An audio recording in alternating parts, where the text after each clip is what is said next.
Mi nombre es Francisco Antonio Rodríguez Balcázar. Actualmente soy el director de impuestos de la firma PKF Cabrera Internacional BIT. Como pueden observar, es una empresa de beneficio e interés colectivo que tiene un propósito social y ambiental con unos pilares que están focalizados a un gobierno corporativo, a un objetivo de negocio, a una estrategia laboral, ambiental y social. Entonces, como pueden observar, es una empresa que tiene un contenido altamente de temas sociales y ambientales.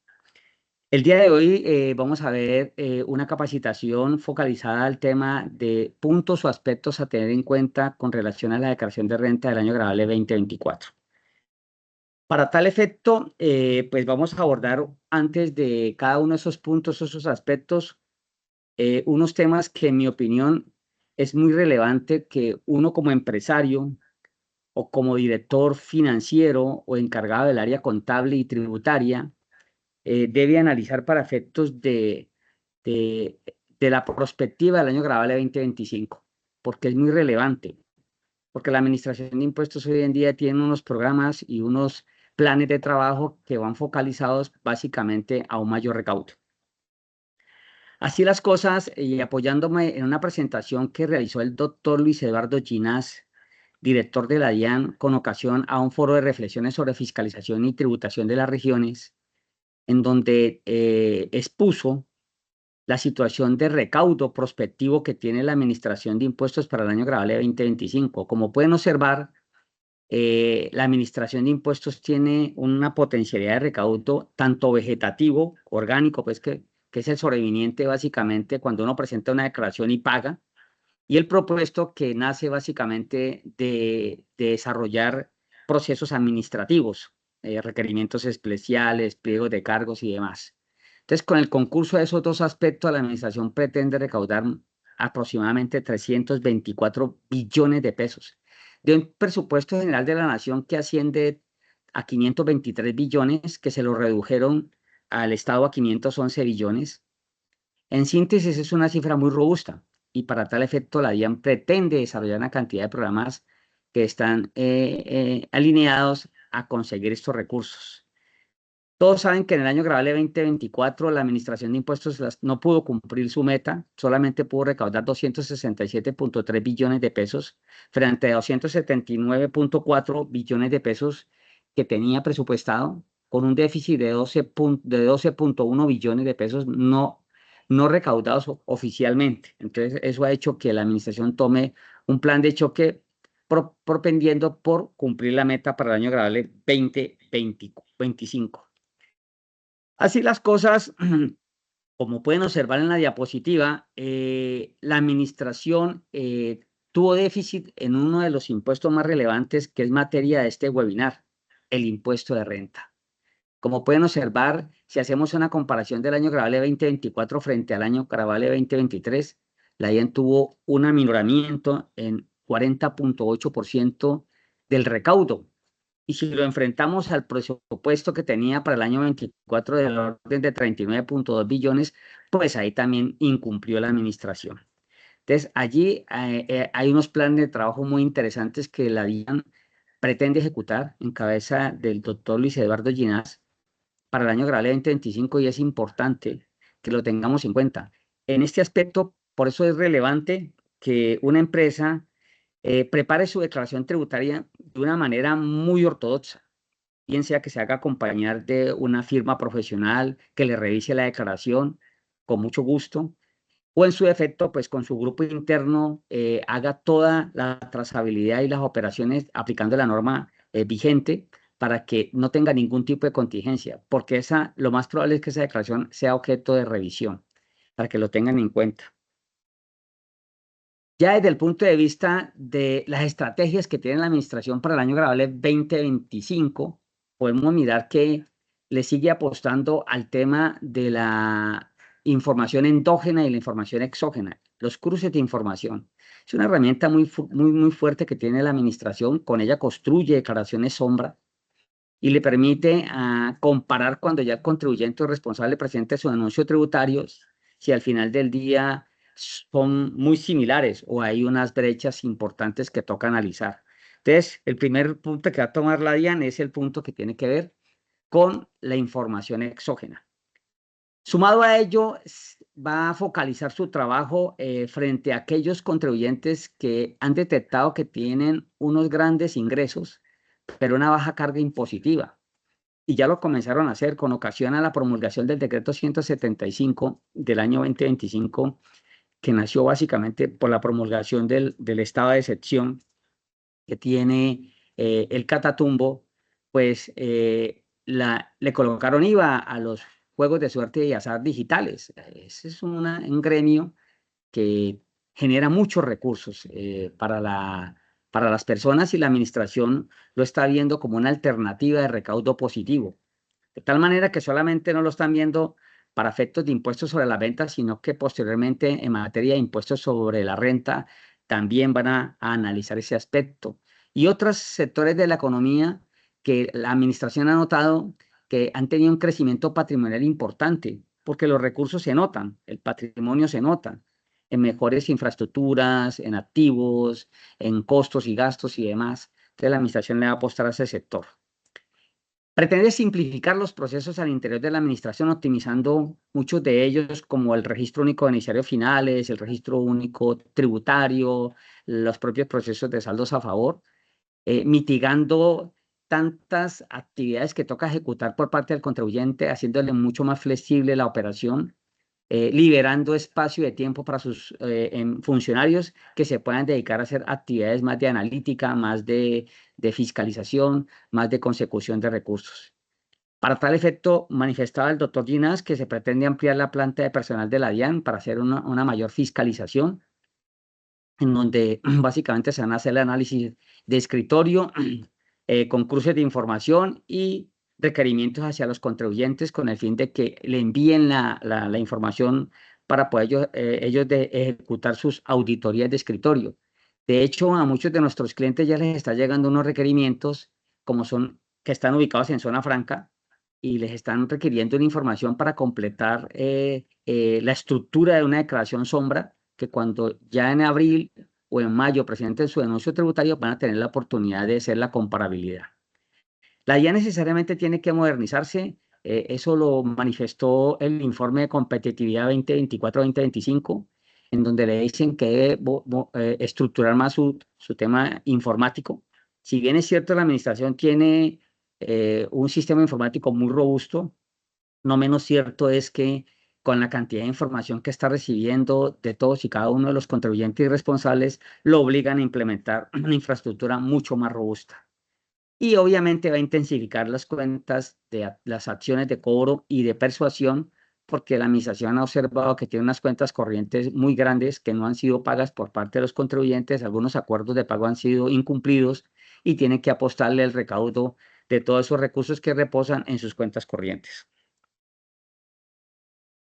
A nivel de programas de fiscalización, la Administración de Impuestos tiene en este momento estos pilares que se están observando en la diapositiva. En primera instancia, como lo manifesté anteriormente, le quieren apostar a aquellos contribuyentes con una gran capacidad de pago, pero con una baja carga impositiva. También le quieren apostar a las empresas de economía digital. Han observado que este sector de la economía produce unos recursos muy importantes. Esas empresas que en su trasegar, en su operación, presentan índices de evasión, de elusión, de fraude fiscal, de abuso en materia tributaria, van a ser también focalizados por la administración. Ahora en la siguiente diapositiva les vamos a mostrar los índices de evasión o elusión o de fraude que ha tenido los contribuyentes frente a la administración de impuestos. También le quiere apostar al desarrollo de la factura electrónica que le permite establecer los ingresos y los costos y gastos de los responsables y contribuyentes como una herramienta para poder hacer cruces de información. Esas empresas que tienen muchos beneficios tributarios, llámense descuentos tributarios, ingresos no constitutivos, renta exentas o deducciones especiales con un porcentaje superior al 100%, también van a ser objeto de fiscalización. A las entidades sin ánimo de lucro que tengan la calificación de régimen tributario especial, la administración también va a desarrollar un programa frente a ellos. Y por último, Si bien es cierto, este pilar no tiene que ver directamente con la IAN, pero sí lo va a hacer en asocio con la UGPP, que es analizar las contribuciones fiscales y parafiscales que tienen que ver con la seguridad social y los parafiscales. Un punto muy importante, las solicitudes de devolución, siempre la administración a través de su inteligencia artificial lo ha visto con el enfoque de aquellos contribuyentes o responsables que tienen un perfil fiscal alto.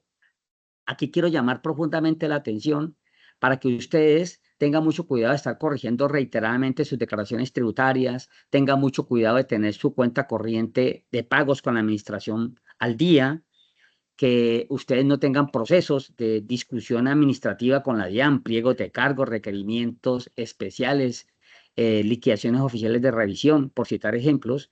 Es muy positivo que no tengan ese tipo de situaciones, que no acumulen saldos a favor, que no sean anidados durante tantos periodos. Coloco 4 ejemplos como para que tengan un análisis de por qué la administración no puede calificar a usted con un perfil de alto riesgo, para que lo tengan en cuenta. Y finalmente, desde el punto de vista estadística, en Colombia existe una población aproximadamente de 52 millones de personas naturales, y de ahí la administración solamente recibe declaraciones tributarias de aproximadamente 6 millones de colombianos. No superan los 6 millones. Eso equivale al un 11% del total de la población. Y de ese 11% solo recibe pagos por la mitad, 6%. Como pueden observar, ese universo es bastante grande, pero la administración recauda un porcentaje muy pequeño. Y sumado a ello, la informalidad. El último informe de competitividad 2024-2025 establece que el 84.5% de las microempresas son informales.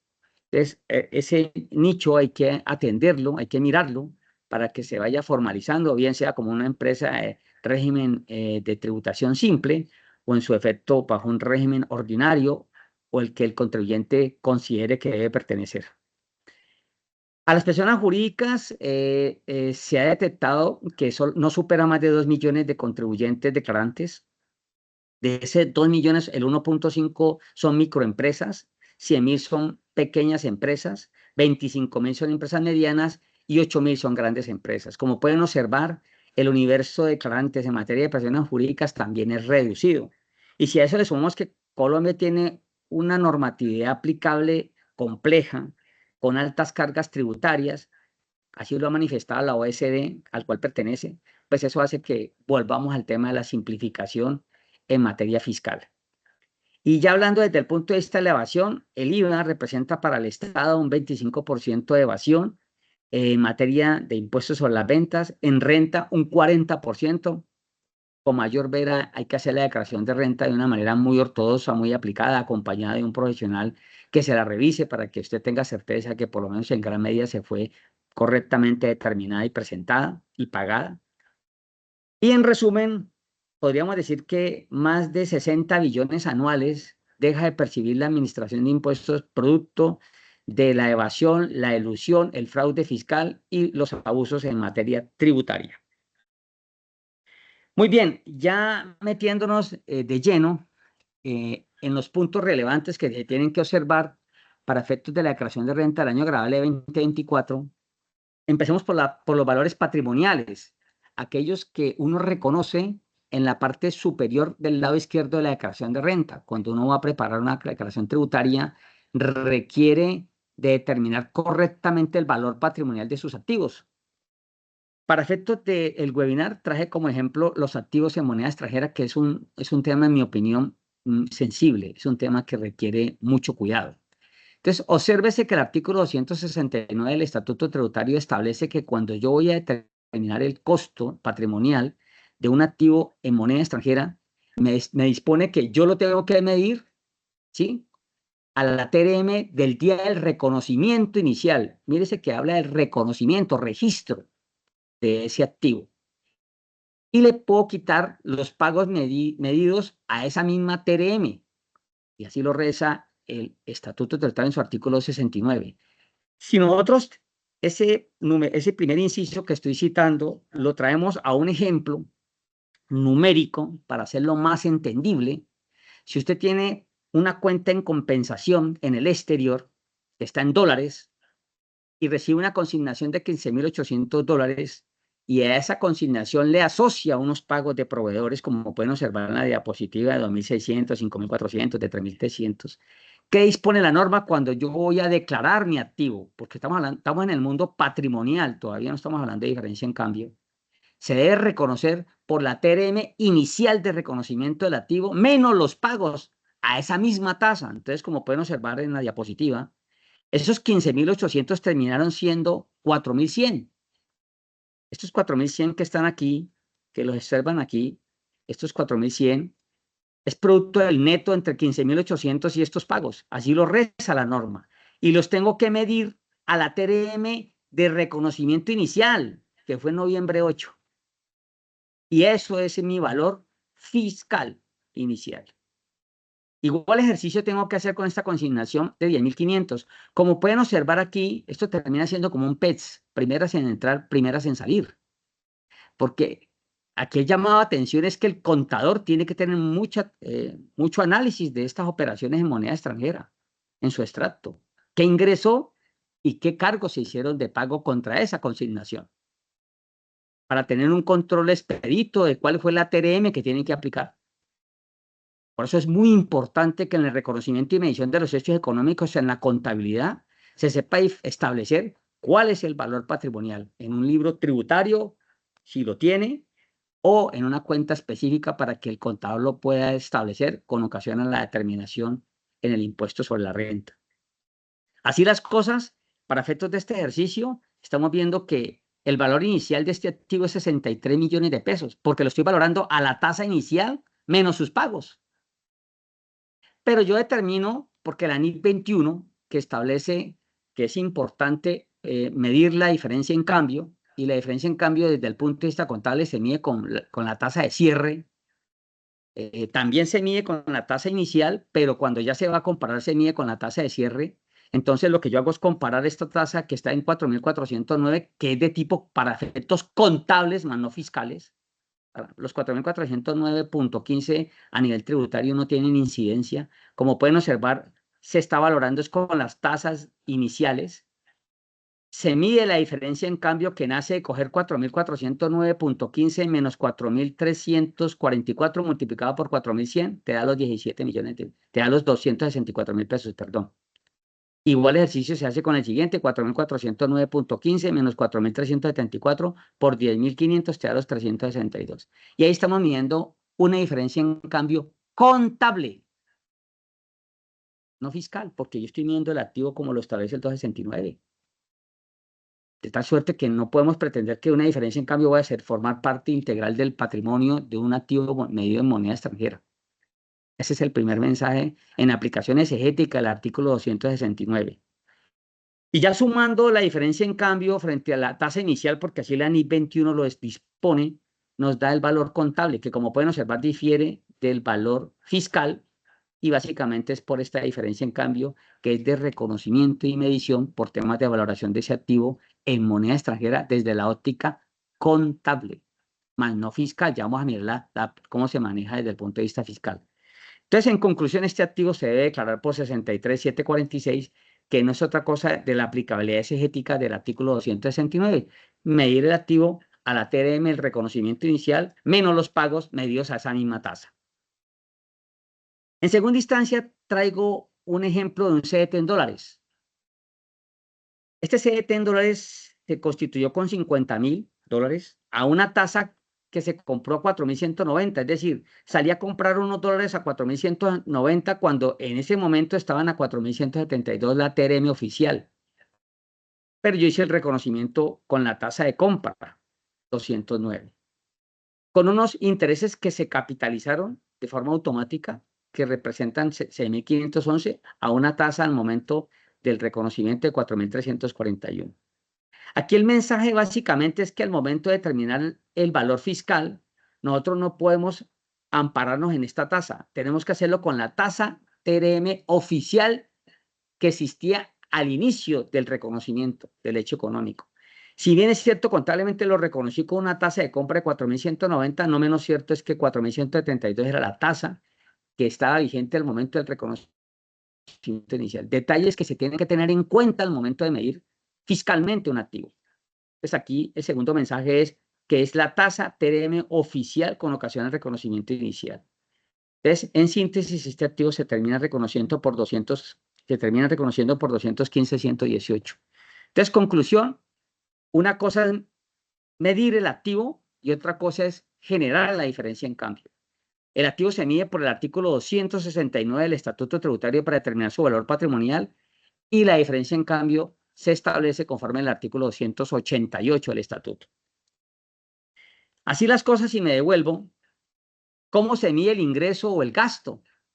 Se mide con la TRM de reconocimiento inicial menos la TRM al momento de liquidar tanto el activo como el pasivo. Obsérvese que la norma no habla de fecha de cierre. La fecha de cierre la habla sobre la NIF 21, que es de la óptica contable. Por eso la diferencia, en cambio, contable y fiscal discrepan en su reconocimiento. Para efectos de un ejercicio frente a estas TRM, traigo este ejemplo, en donde una empresa adquiere una maquinaria de $10,000 y hace un anticipo de 3,000 en diciembre 15 del 2024, que la TRM era de 4,341. Para traducirlo en moneda funcional, 13 millones de pesos. Llega diciembre 31 y aquí hay un tema muy importante que deben de tener en cuenta.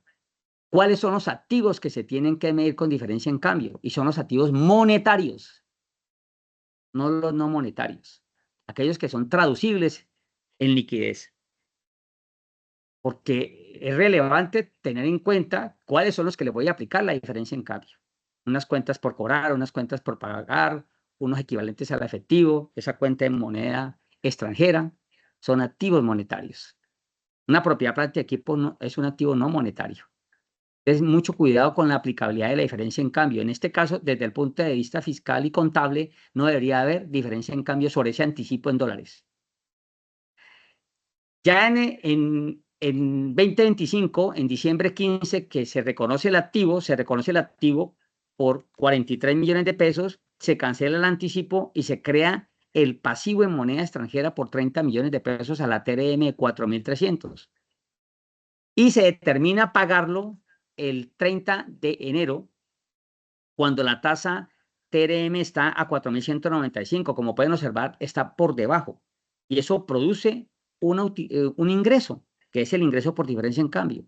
Aquí es donde se realiza la diferencia en cambio desde el punto de vista fiscal, que nace de comparar la TRM inicial o del reconocimiento inicial frente a la TRM de la liquidación o pago del pasivo, en este caso. Obsérvese que no miramos la tasa de cierre.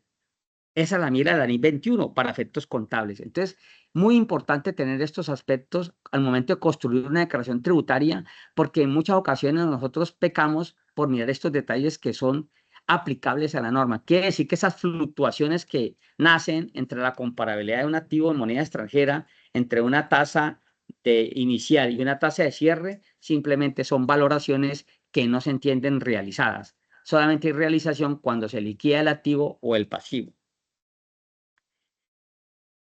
Siguiente rubro, cuentas por cobrar. Aquí simplemente quiero rescatar el tema de que se reconocen patrimonialmente por su valor nominal.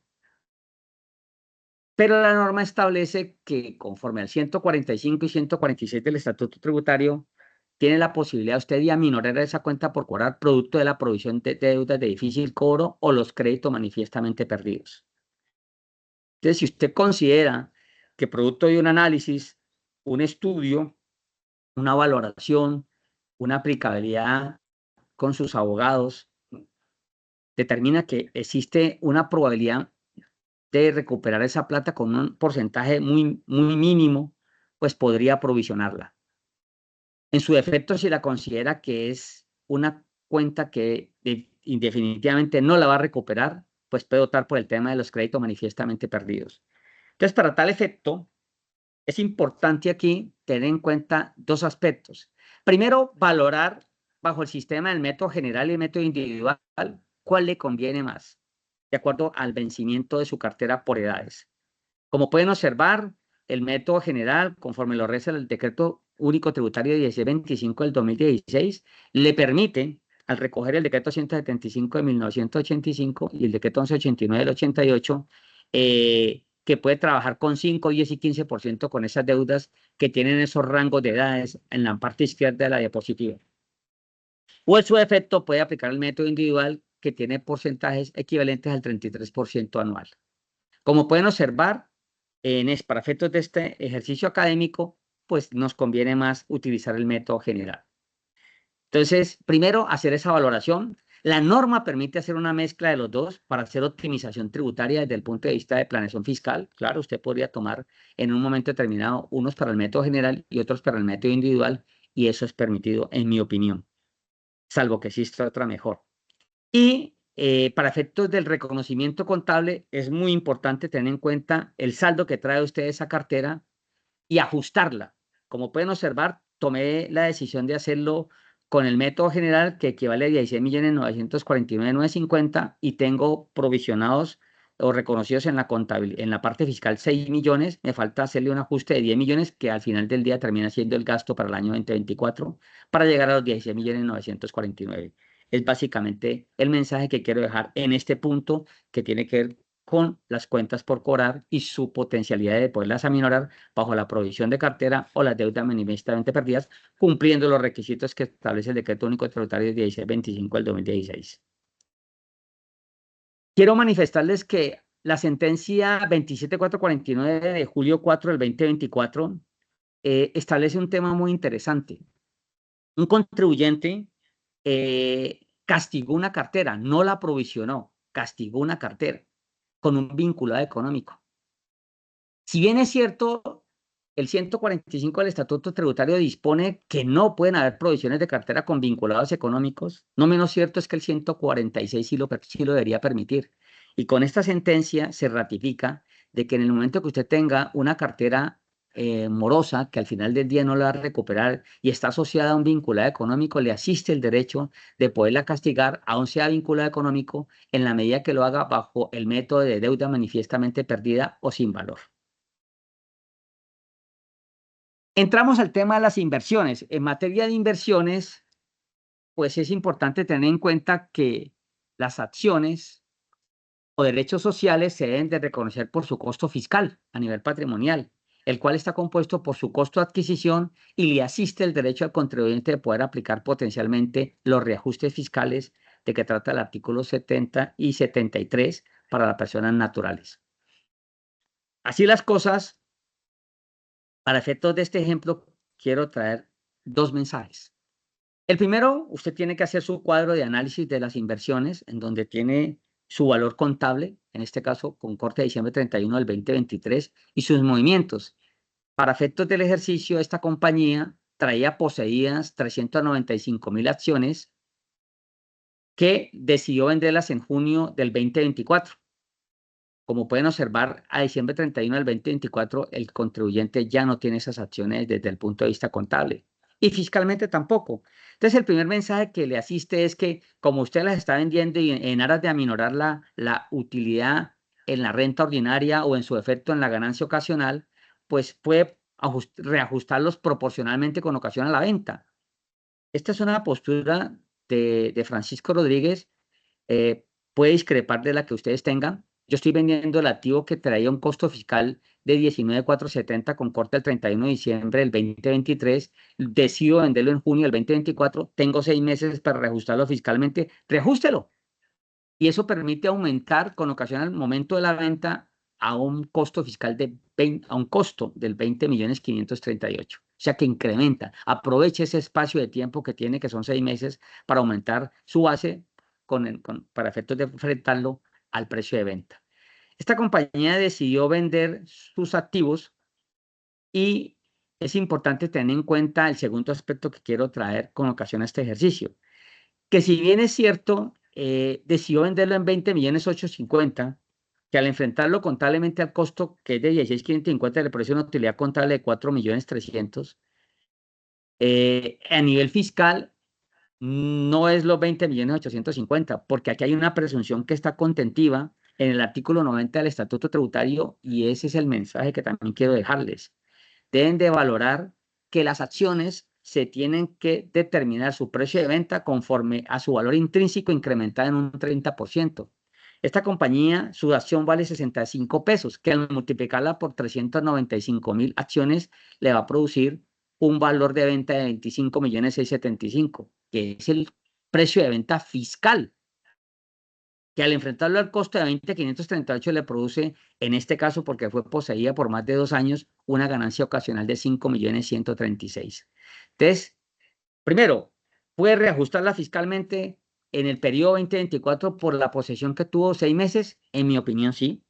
Y en segunda instancia, es muy relevante tener en cuenta lo que reza el artículo 90 frente al precio estimado de venta, que no puede ser inferior a su valor intrínseco, incrementado en un 30%. Por eso es importante que un gerente, cuando va a determinar vender acciones, o un propietario, o un accionista, o un partícipe, le pregunte a su contador tributario, ¿en cuánto puedo vender estas acciones para que el impacto tributario no sea tan relevante? Bien sea pues, a nivel de renta ordinaria porque fueron poseídas por menos de 2 años o a nivel de ganancia ocasional porque superan esos 2 años. Correcto. Nos metemos al tema de la propiedad, planta y equipo. En propiedad, planta y equipo, es importante tener en cuenta que su costo fiscal o su valor patrimonial es el costo fiscal. Está constituido por su costo de adquisición, más todos esos costos atribuibles que se requieren para colocar el activo en disposiciones de uso. Le podemos sumar las mejoras, reparaciones mayores. Aquí quiero traer otro mensaje.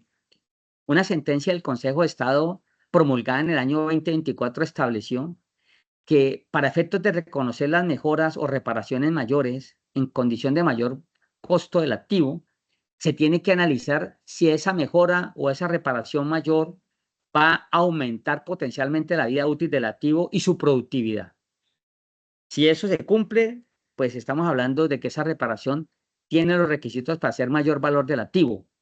En su defecto, si no produce un incremento potencial de la vida útil y mucho menos aumento de la productividad, pues estaríamos pensando que es un costo-gasto en la contabilidad para que lo tengan en cuenta, y eso lo estableció una sentencia del Consejo de Estado del año grave 2024. A ese costo fiscal, que es el valor patrimonial, se le pueden sumar los impuestos capitalizables, más los reajustes fiscales que prevé la disposición normativa, restarle la depreciación acumulada. Y un punto muy importante, este elemento de valor patrimonial se puede enfrentar a otro, que es el avalúo catastral. O sea que al contribuyente le asiste el derecho de poder determinar por cuál de los dos se va, por el costo fiscal, que es el valor patrimonial que acabamos de establecer, o en su efecto, mirar la posibilidad de utilizar el avalúo catastral como una alternativa para declarar su bien con ese rubro de avalúo catastral.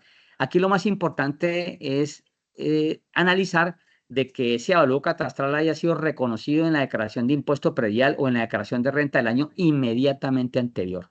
Si usted pretende corregir la declaración tributaria para ajustar ese valor patrimonial y posteriormente enfrentarlo a su potencial venta, no es válido. La administración, ese tipo de correcciones para ajustar su costo fiscal a nivel de valor patrimonial producto de un avalúo catastral, la administración no le va a aceptar ese tipo de correcciones. Así las cosas, otro mensaje que quiero dejar es que en el evento que usted vaya a vender su activo, analice la posibilidad de incrementarlo, y si no lo hizo en su momento determinado para medir el impacto de la ganancia ocasional o la renta por recuperación de deducciones, pues tenga en cuenta que uno puede acumular los reajustes fiscales. Si lo traduzco en ejemplo, significa que si yo tengo un activo que nunca reajusté fiscalmente, que fue adquirido para allá en el año 2018 y lo quiero vender ahorita en el 2025, pues a mí me asiste con ocasión a la declaración de renta del 2024, que es la que debo tenerlo reconocido para enfrentarlo al precio de venta, reajustarlo fiscalmente. Entonces, aprovechar que ese activo que se va a declarar ahorita en abril y mayo del 2025, reajustarlo desde el 2018, lo puedo hacer acumulativamente. Y eso forma parte integral del costo fiscal, y eso aumentaría el activo para enfrentarlo al precio de venta y disminuir el tema que tiene que ver con la ganancia ocasional y la renta ordinaria. Si lo llevamos a un ejemplo, aquí quiero simplemente dejar varios mensajes. El primero, aquí hay activos poseídos del 2016. Esos activos se deprecian contablemente bajo método que la empresa haya determinado, de los que establece las disposiciones normativas, por ejemplo, línea recta y demás, con vidas útiles de 5, 10 y 20 años, porque es un activo adquirido antes del 2016 o hasta el 2016. Pero a nivel tributario, perdón, a nivel contable lo puede hacer, corrijo, a nivel contable lo puede hacer con diferentes vidas útiles, pero a nivel fiscal sí lo tiene que respetar con 5, 10 y 20 años. Entonces, vuelvo a ratificar. A nivel contable, un activo adquirido en el 2016 o antes se mide sobre su vida útil, trae un perito y lo analiza y establece prospectivamente cuánto puede durar ese activo, y ese activo puede durar 20 años, 30 años, eso es desde el punto de vista contable con activos adquiridos antes del 2016 o hasta el 2016, pero fiscalmente lo puede hacer solamente por 5, 10 y 20 años, porque la vida útil se sigue conservando con base en un decreto del 3019 del año de 1988. Aquí, para efectos del ejercicio, el tercero tiene la intención de vender el activo. Como lo tiene la intención de vender el activo y tiene un avalúo catastral con corte a diciembre 31 del 2024 muy importante, que equivale a 551 millones de pesos, pues aquí es relevante medir si, reajustándolo fiscalmente y enfrentándolo al avalúo catastral, gana el avalúo catastral, pues ajústelo hasta el avalúo catastral, que fue lo que sucedió para efectos de este ejercicio. Se ajustó con base en el avalúo catastral, cumpliendo los requisitos de haberlo reconocido en la declaración de renta del año gravable inmediatamente anterior o en su declaración de impuesto predial, para efectos de cuando se vendan en el año gravable 2025, pues la ganancia ocasional sea minore. Primer mensaje: depreciación de los activos del 2016, fiscalmente a 5, 10, 20 años, contablemente bajo la vida útil que se haya establecido. Y el tema de reajuste, de llevarlo como valor patrimonial con base en el avalúo catastral para efectos de aminorar la ganancia ocasional. Y también se compró una propiedad de inversión. Esas propiedades de inversión normalmente se les hace ajuste a valor razonable con cargo al estado de resultados integrales desde el punto de vista contable, pero fiscalmente no. Entonces, eso tiene un impacto en la tasa mínima de tributación, porque pues vas a tener un ingreso que es de carácter contable, que te aumenta la utilidad contable financiera antes de impuestos, pero no tiene efectos tributarios, para que lo tengan en cuenta en esos activos de propiedad de inversión, que contablemente usted no los va a depreciar, pero fiscalmente sí los puede depreciar. Entonces ya hay unas diferencias marcadas entre lo contable y lo tributario frente a esos bienes que se consideran propiedades de inversión. Desde el punto de vista de la maquinaria de equipo, pues aquí se produjo una venta. Esa venta, pues vuelvo y reitero, la puede reajustar fiscalmente hasta el momento de la venta para que el costo fiscal se aumente. Y adquirió una maquinaria en donde pagó un IVA, ese IVA de 129.300, que equivale a 24.567.000, y realizó un servicio de montaje por 26.400, cuyo IVA lo pagó el siguiente año. Entonces aquí básicamente el mensaje es que tener mucho cuidado con el pago del IVA para tomarme el descuento tributario, porque la norma establece que yo me puedo tomar IVA en bienes reales productivos o bienes que cumplen los requisitos de ser depreciables, amortizables, generadores de renta y demás, como lo establece la norma, pero está supeditado al pago del impuesto. Significa que en el año que yo pago el impuesto es el año que yo puedo tomar el descuento tributario. Mientras tanto, no. Para efectos del ejercicio, solo tomo para el año gravable 2024 los 24.567 y postergo los 5.016 que terminé pagando en el año 2025. Ese es el siguiente mensaje que quería dejarle a cada uno de ustedes para que lo tengan en cuenta. Ya en materia de deducción por depreciación, pues ya lo manifestamos. Activos adquiridos antes del año gravable 2016 o hasta el 2016 se pueden depreciar el 100% de su costo con los métodos establecidos en las disposiciones normativas, con base en el decreto 3019, 5, 10 y 20 años, y se aplica también el tema de activos menores de 50 VTs. Ya a partir del año gravable 2017, pues se tiene que mirar que la depreciación es la contable, bajo los métodos que establece la técnica contable, pero en ningún momento puede superar los porcentajes establecidos en el artículo 137 del Estatuto Tributario. Eso traducido en español: si yo compro un activo, un bien raíz, un edificio, que técnicamente, desde el punto de vista contable, establecimos que su vida útil es de 80 años. Esa es la vida útil a nivel contable y a nivel fiscal, la misma. Porque a nivel fiscal, el límite es 45 años, 2,22%. No se está transgrediendo esa norma. A contrario, Censo, si el técnico, el evaluador, decide que la vida útil de ese activo es 30 años, a nivel contable, fiscalmente va a 45 años. Ahí sí, necesariamente tenemos que aplicar la tabla del artículo 137 porque dispone que estamos por debajo de ese límite que establece esa disposición normativa. Eso significa que aquí hay que ser muy juiciosos en el análisis de la depreciación, porque la vida útil contable, en la medida que supere las tasas del 137 del Estatuto Tributario, es la misma depreciación fiscal. O sea que allí no habría impuesto diferido. Se presenta impuesto diferido cuando, en el segundo ejemplo que coloqué, donde la depreciación es a 30 años contable y 45 al año fiscal. Ahí sí habría una situación de disparidad en la aplicación de la depreciación y generaría un impuesto diferido producto de esa comparabilidad. Muy bien. Así las cosas, pues usted puede depreciar sus activos, bien sea por componentes, y aquí hay que rescatar algo muy importante, el valor residual. Cuando determinamos un activo, su valor patrimonial puede contemplar un valor residual, claro que sí. Aquí lo más relevante es que el valor residual no se tiene en cuenta ni contable ni fiscalmente para efectos de depreciación. El valor residual es el valor que usted tiene presupuestado técnicamente de recuperar cuando decida liquidar o vender el activo. Bueno, este activo en un momento determinado, cuando ya decida darlo de baja por obsolescencia, por dar un ejemplo, pues voy a recuperar una cifra importante del 10, 15, 20% de él, pero lo determina bajo un estudio técnico. Habrán activos que no se les aplica el valor residual porque pues no, la recuperación del monto de ellos es cero, para que lo tengan en cuenta básicamente. Ya si nos vamos a un ejemplo,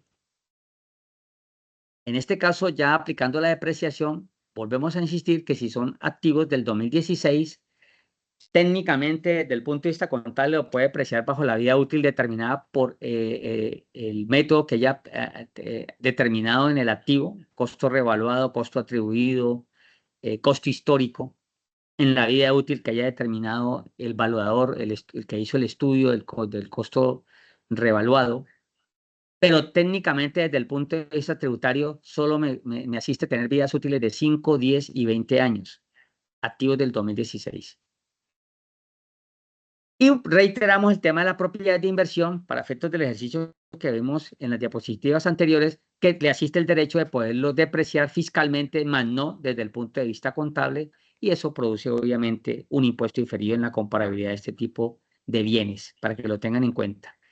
Y en materia de maquinaria y equipo, aquí el mensaje es, la depreciación corre con base en la técnica que acabamos de ver. Si son activos del 2024 o 2023, pues respetando las tasas del 137. Y si está por debajo de ese año, 2016 hacia atrás, pues básicamente se tomaría 5 y 10 años, que es lo que se determinó con base en el ejercicio que están viendo. Entonces, el otro punto que quiero reiterar es que para efectos de este cálculo yo no tuve en cuenta el valor residual. Ese valor residual, como pueden observar, fue traído, si usted compara esta presentación con la que está en la anterior diapositiva, se ha deflatado en un 10% para efectos de alguna maquinaria y en un 30% para efectos de las edificaciones, que aunque van a 70 años, pues deprecia 70 años las edificaciones y la maquinaria 15 años. Vuelvo y reitero, si son activos antes del 2016 o en el 2016, me rijo por 5, 10, 20 años, y si son después de allí, lo que establezca la técnica contable en la medida que no vaya a transgredir los porcentajes establecidos en el artículo 137 del Estatuto Tributario. Como una venta, entonces es importante dejar un mensaje en materia de venta de activos fijos. Ya dijimos que en las acciones, pues no puedo olvidar la aplicabilidad del artículo 90 del Estatuto Tributario, que tiene una especie de valor de venta presunto. Acá es importante, estamos vendiendo un activo, en vez de la acción, que es un activo fijo para efectos del ejercicio, acá es una máquina de equipo que también es un activo fijo. Contablemente está en libros en 16 millones de pesos y sale y se vende. El precio de venta fue 27.500.000. Aquí también es importante establecer que hay que ir a consultar el artículo 90 del Estatuto Tributario para no ir a vender un activo por debajo del 85% de su valor comercial. Y eso se enfrenta a su costo fiscal, que en este momento el precio del costo fiscal es de 20.925.000, porque así lo teníamos en el ejercicio anterior, para efectos de la depreciación. Frente al costo reajustado, termina habiendo un costo fiscal neto de 9.815.000. O sea que el costo fiscal para efectos de este ejercicio es de 9.815.000, que nace de coger el costo reajustado menos la depreciación acumulada también reajustada. Aunque el reajuste fiscal no se deprecia, ¿no? Entonces, aquí tendríamos un precio de venta de 27.500.000, que al enfrentarlo al costo fiscal de 9 millones, pues produce una utilidad de 17 millones. Como el activo fue adquirido por más de 2 años, hay una ganancia ocasional, pero la norma establece que cuando el activo se vende y ha sido objeto de depreciación, aparece el fenómeno de la renta por recuperación de deducciones, que está contenido en el artículo 195 y 196. Eso significa que para efectos de la presentación en la declaración tributaria, yo presentaría precio de la ganancia ocasional 9.815.000, costo fiscal 9.815.000, y en la parte izquierda de la declaración de renta llevaría 17 millones bajo la connotación de renta por recuperación de deducciones, con una tarifa del 35% de impuesto de renta. Sumando los 17.684.000 más los 9.815.000, llegaríamos al precio de venta. Para que lo tengan en cuenta, por favor. Ya desde el punto de vista de la depuración de la renta, es importante tener en cuenta los rubros que tienen que ver con los ingresos, los costos y deducciones.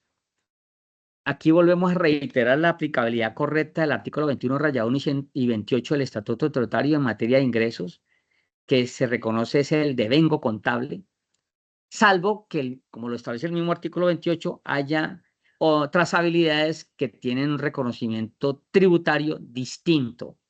Y eso es importante tenerlo claro. Para efectos del ejemplo, pues esta diapositiva la compartí con ocasión del seminario, y pueden observar que hay unos rubros de devengos contables y de realización fiscal. Entonces, aquí el mensaje es: cuando estemos construyendo una declaración tributaria y lleguemos al rubro de la cuenta 4, 41 y 42, y nos encontremos con el dividendo, levantemos la mano y establezcamos si el dividendo es exigible. Si el dividendo es exigible, pues estamos frente a una realización fiscal. ¿Y cuándo el dividendo es exigible? El Decreto Único Tributario 1625 del 2016 establece dos momentos para que el dividendo sea exigible. Primer momento: separa el secretario de la Asamblea de Accionistas y le dice a los asambleístas en el orden del día: se decretan dividendos a razón de tanto por acción. Y vuelve y se sienta. No manifiesta ningún tipo de fecha de plazos. Ese dividendo, sin haber establecido plazos para sus pagos, se entiende exigibles de manera mediática. Ya. Quiere decir que debe ser reconocido en las declaraciones tributarias de las personas que van a tener el derecho de percibirlo, porque no se estableció fecha de pago. Y el segundo momento que establece el Decreto Único Tributario 1625 es que, estableciendo fechas de pago, llega el momento del pago y no hay el recurso financiero para mitigar esa obligación y no se pudo pagar, pero se cumplió la fecha. El momento que se cumple esa fecha, ya se entiende realizado el dividendo, independientemente que haya recibido el recurso financiero la persona natural. Entonces, tengas en cuenta que, si bien es cierto, pareciese como un principio de caja, pero está supeditado a las condiciones de pago. Y si estas no se cumplen desde el punto de vista de desembolso, pues se entiende exigible por haberse cumplido la fecha, aunque no se haya extinguido la obligación, para que lo tengan en cuenta. Entonces, aquí lo que tiene que hacer el contador es pararse y pedirle el acta de asamblea y mirar en qué momento en el orden del día se desarrolló el punto que tiene que ver con decretar dividendos y en qué condiciones se decretó. Y así cada uno de estos puntos podemos abordarlo. Pues el tiempo no nos da, pero aquí básicamente la idea es ir analizando cada uno de estos hechos económicos que son reconocidos contablemente, pero que no tienen efectos tributarios, y hay otros que tienen reconocimiento tributario sin efectos contables, para que sepamos llevarlo a la declaración tributaria. ¿Eso es claro? Venta de inmuebles, su fecha de reconocimiento es con la factura electrónica de venta, usted vendió el activo, pero a nivel tributario es con base en la fecha de escritura pública. Hay dos soportes distintos. La idea sería que hubiese concomitancia entre la factura electrónica de ventas que produce la venta del activo fijo y la escritura en el mismo mes, para que no hubiese ningún inconveniente. Pero suele suceder que el inmueble se vende en una fecha X y la escritura se hizo anteriormente, hace un mes o 2 meses atrás, y obviamente que estamos pasando de un periodo gravable. Por ejemplo, la escritura se corrió en diciembre del 2024 y la factura se hizo en enero del 2025, son dos momentos distintos. Y pues podemos tener inconveniente. Entonces, cuando hay esa venta de inmuebles, por favor, consultar la escritura pública. Entonces, aquí el mensaje es ir mirando cada uno de estos elementos del ingreso y analizarlo muy minuciosamente para determinar si es de reconocimiento tributario para efectos de la declaración de renta. Solamente aquí traje un ejemplo que tiene que ver con el interés presunto. ¿Y por qué lo traje? Por varias razones. Primero, hemos notado en muchos estados financieros de clientes y de empresas que tienen reconocido la cuenta por cobrar a accionistas porque han préstamos en dinero a estos accionistas. Y digamos que determinan cobrar el interés presunto. La Administración de Impuestos ha analizado este aspecto y para todos no es un secreto que se ha convertido como un mecanismo de distribuir dividendos. ¿Cómo se distribuyen dividendos en cierta manera para los empresarios? Vía gasto.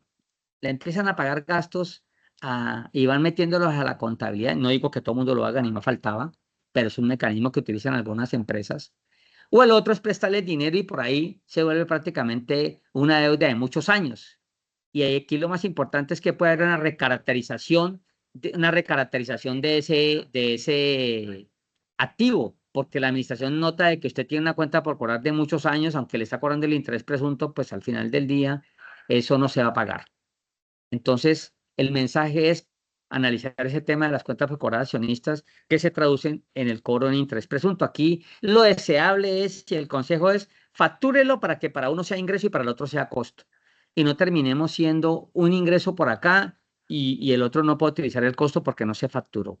En el caso que usted tenga que calcularlo porque no se facturó, pues debe aplicar la tasa que para efectos del impuesto de renta del año grabable 2024 es de 12.69 y proporcionalmente a los pagos determinar cuál es el valor que queda remanente para pagar en el tiempo que queda de posesión la deuda proyectada con base en la tasa del 12.69. Desarrollándolo de esa manera, llegamos a un interés presunto de 11.738.000 que debe ser reconocido en la declaración tributaria. Pero usted puede haber establecido una tasa anual del 12%, por debajo inclusive de la tasa de interés presunto. Entonces tiene que mirar para hacer el ajuste si lo viene cobrando. Si lo viene cobrando y al determinar el interés presunto está por debajo, hace el ajuste. Si no lo ha cobrado, pues simple y llanamente tiene que cobrar la totalidad del interés presunto. Aquí es muy importante validar que estos intereses presuntos, desde el punto de vista contable, pueden generar una aplicabilidad del interés implícito. Porque pues yo le di al señor un préstamo en donde hay un recurso que está pactado a ciertas fechas y resulta que eso se va a más del periodo debidamente establecido. Yo lo dije, te voy a prestar un recurso a 180 días, a 90 días, y eso terminó yéndose a 1 año, 2 años, 3 años. Es bueno que lo tengamos en cuenta porque para efectos contables es importante medir los hechos económicos como establece la norma. Si nos metemos en el mundo de las costos y deducciones, pues encontramos que tiene el mismo principio del artículo 28 del Estatuto Tributario en materia de ingresos.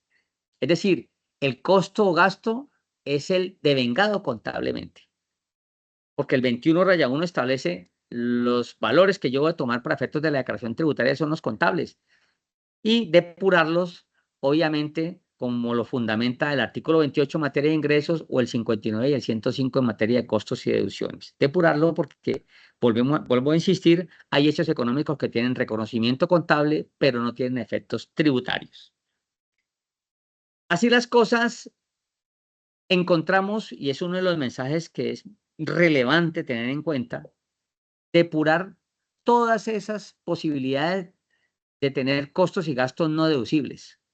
Aquí la invitación para todos y cada uno de los partícipes es que hagan un barrido en su contabilidad, evitando en la medida de lo posible incurrir en costos no deducibles. Que ese costo no deducible también me afecta a la tasa mínima de tributación, por cuando yo depuro la utilidad contable, financiera, antes de impuestos, le tengo que sumar estos costos que son diferencias permanentes. Y eso me aumenta la utilidad depurada, que al enfrentarla al impuesto depurado me va a producir una tasa mucho menor, por debajo del 15%, y eso implica hacer el ajuste para colocar un impuesto adicionado. Entonces, no es recomendable ni es sano tener muchos gastos no deducibles en una compañía. Aquí la invitación es básicamente a analizar y evitar en la medida de lo posible cada uno de estos rubros. Pues una multa, una sanción, pues en un momento determinado uno quisiera no tenerla, pero pues somos humanos y somos proclives en un momento determinado a cometer errores que se traducen en sanciones de tipo pecuniario, y eso no es deducible, pues, no es sano. Cuando uno tiene demasiadas sanciones también le puede bajar el perfil fiscal ante la DIAN. Demasiadas sanciones, dice, este señor se equivoca bastante en el de trasegar de sus reconocimientos tributarios. Medir muy bien los impuestos no deducibles. Y aquí recobra importancia el ICA, el Industria y Comercio.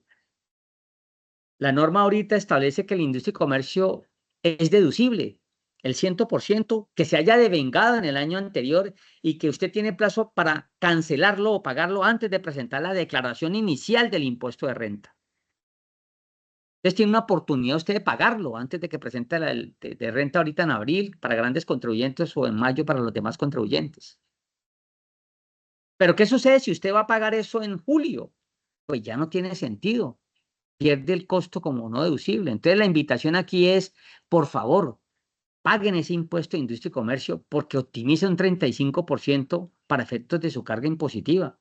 Porque irlo a pagar después de presentar la declaración inicial ya en una corrección no les es válida. O para el siguiente año no les es válida por principio de oportunidad. Ese costo fue devengado en el 2024. No, por el 107 no puede ser aplicado en el 2025. Entonces, un mensaje muy importante: paguen los impuestos que van a tener la calidad de deducibles antes de presentar su declaración de renta, dando aplicabilidad correcta al 115 y 115-1 del Estatuto Tributario. Evite tener provisiones no deducibles. Si usted va a provisionar, por ejemplo, los inventarios, pues le asiste el derecho a manejar un principio de obsolescencia o a aplicar el artículo 64 del Estatuto Tributario hasta un 3% de las unidades del inventario inicial más las compradas. Analice esos aspectos si tiene bienes o inventarios de fácil destrucción o pérdida. El tema de los vinculados económicos no contribuyentes, pues ahí está la norma: evite tener operaciones que se vayan a traducir en un gasto no deducible. Una cosa es el castigo de cartera y otra cosa es el pago a esos vinculados económicos. Y así sucesivamente cada uno de estos rubros. Esta ausencia de acuses de recibo se volvió para el año grabable 2024 y ¿por qué no 2025 para la DIAN un programa? Un caballo de Troya. Por ahí pretende recaudar una cantidad de recursos importantes y hemos observado que muchas empresas no han tomado o apenas los están tomando correctivos para hacerlo de una manera ortodoxa. Hacer los acuses de recibo de la factura, el acuse y constancia de recibo de la mercancía o prestación del servicio, y hacer la aceptación tácita o expresa de que el hecho económico ocurrió. Entonces, por favor, coloquen una persona que haga eso. No es admisible realmente que vayamos a perder costos y deducciones e impuestos descontables producto del desconocimiento de no haber hecho estos acuses en la oportunidad que establece la norma. Para conocimiento de ustedes, este concepto de la DIAN que establece que tenemos el mismo tiempo de aplicar los descontables para hacer los acuses, 3 periodos en materia de IVA bimestral o un cuatrimestre en materia de IVA cuatrimestral, pues está demandado y digamos que ya hay opinión positiva de parte del Instituto Colombiano de Derecho Tributario hacia el Consejo de Estado diciéndole, mire, en nuestra opinión, ese concepto no le asistía a la administración a sacarlo porque está excediendo sus facultades. También miren el tema de la deducción de atenciones a clientes, proveedores, empleados, que establece que es un límite del 1% de los ingresos netos gravables. Entonces, hay muchas maneras de empezar a controlar cada una de las trazabilidades que tenemos en la compañía y su reconocimiento, en aras de evitar un desconocimiento de costos y gastos que, vuelvo a insistir, se traduce en una mayor carga para la determinación de la tasa mínima de tributación. Ese tema de las personas no inscritas en el régimen de IVA, vigilen eso. Tenemos operaciones con una responsable del IVA, páseme el RUT, donde usted en sus responsabilidades tributarias tiene la condición fiscal, no sé si es la 48 o 49, está entre esas dos, de que no es responsable de impuesto a las ventas. Y que al momento de que sus ingresos, sus operaciones grabadas superen 3.500 VTs, pues yo tengo que levantar la mano y decirle, yo no le puedo seguir comprando a usted como no responsable. Por favor, conviértase en responsable del IVA y empiece a cobrar el IVA, porque no me está cobrando el IVA. Y esos costos de ahí para allá, pues van a tener un inconveniente conforme al 177 rayados del Estatuto Tributario. ¿Y qué decir con los pagos sin retención en la fuente? Más adelante tengo una diapositiva sobre un concepto que sacó la DIAN en el año 2024 sobre el tema de retención en la fuente. Me anticipo un poquito a ese concepto. El entendido de nosotros es que los únicos rubros que están sujetos a desconocimiento por parte de la DIAN en materia de costo de deducción, porque no se haya practicado la retención en la fuente, son tres. El del artículo 87 raya 1 que tiene que ver con pagos laborales. Si usted a los pagos laborales, al ingreso tributario laboral, no le practica la retención en la fuente a un trabajador, existiendo la obligación legal de hacerlo, ese rubro que no fue sujeto a retefuente no es deducible. Si realiza pagos a paraísos fiscales o lo que se denomina hoy países de baja carga impositiva o de nula imposición que establece el 124 rayados, tampoco es deducible ese costo-gasto porque no practicó la retefuente, porque viene de un país tipificado bajo la lista que tiene Colombia como paraíso fiscal o países de baja carga impositiva. Y el siguiente es pagos al exterior, de que trata el 121 del Estatuto Tributario. Esos tres retenciones son las que son obligatorias para que el costo-gasto proceda, pero la DIAN saca un concepto donde establece, verá, y da a entender de que los costos y gastos en su totalidad, llámese honorarios, comisiones, servicios, rendimientos financieros, compras, deben de estar sometidos a retención en la fuente y en el evento que el agente retenedor no la practique, el costo y gasto no es deducible. Usted mire que esa doctrina aplicable obligatoriamente para el funcionario y la hace aplicable en vía administrativa, pues nos hace comprar un proceso desgastante. De aquí el mensaje es, apliquen todos los mecanismos a y por haber, un buen software contable debidamente parametrizado para que aplique las retenciones en la fuente. Y si se quiere sentir más tranquilo, aplique el decreto 2509 del año 85-88 que establece que usted por temas administrativos operativos le practica retención en la fuente de renta y dedica todo, porque ese decreto no le aplica a la retención del IVA. La retención del IVA sí tiene que respetarse las cuantías mínimas. Pero en retefuente renta y retefuente ICA usted puede hacerlo por valores inferiores a la cuantía mínima y lo hace por temas operativos administrativos y se evita el dolor de cabeza de dejar sin retención ningún rubro que se traduce en costo-gasto para la compañía. El tema de pagos en efectivo ya lo vamos a ver más adelante. Muy juicioso con la nómina electrónica, por favor. Evite dejar de reportar pagos que se le hacen directa o indirectamente al colaborador y sobre todo los pagos en especie. Esa medicina prepagada que le pagamos al trabajador, ese estudio que le pagamos al trabajador o a su grupo familiar, ese auxilio de anteojos, ese auxilio funerario, todos esos pagos en especie se tienen que reportar en cabeza del trabajador para que en la nómina constituya como documento soporte costo de deducción desde el punto de vista prueba documental. Entonces, mucho cuidado con el tema de la nómina electrónica. Ya hablamos de los pagos de laborales sin retención y qué decir de la seguridad social. Muy juiciosos con esas conciliaciones de la seguridad social. Es muy importante establecer que si hay diferencias en un momento determinado y si falta algún recurso y hay oportunidad de pagarlo, pues se pague antes de presentar la declaración de renta y habilitar los costos y evitar desconocimiento de ellos. Vigile esos proveedores no inscritos, esos proveedores ficticios, esos proveedores insolventes. La DIAN saca una lista de eso. En el portal de la DIAN está la lista de los proveedores ficticios e insolventes. Ficticio, como su nombre lo dice, pues Fue creado con una cámara de comercio, hace todas las operaciones, hace entender de que es una realidad económica, pero eso le falta sustancia económica a esa operación. Ese tercero no existe, es una bodega vacía. Y un proveedor insolvente es el que tiene deudas con la administración. Entonces, por favor, esa lista hay que compararla, montarla frente a la data maestra que tiene y haga la comparabilidad uno a uno, a ver si ahí sale alguno de estos personajes para evitar tener operaciones con él. ¿Y qué decir del no inscrito? Porque no siquiera se ha tomado la molestia de inscribirse en el registro único tributario. Muchas operaciones de comerciales que van allá a los llanos orientales o alguna parte de Colombia donde la informalidad es bastante importante. Ya vieron que el 84.5% de las microempresas son informales. Entonces, pues no entregan factura, no están inscritas en el RUT, son informales. Entonces, ese costo y gasto no procede. La seguridad social de los independientes, esa retención en la fuente que le aplicamos al independiente, debe manifestar en el cuerpo de la cuenta de cobro o el documento equivalente que no va a asociar costos o gastos a la operación de honorarios, comisiones y servicios para yo aplicarle una retefuente por ingresos laborales.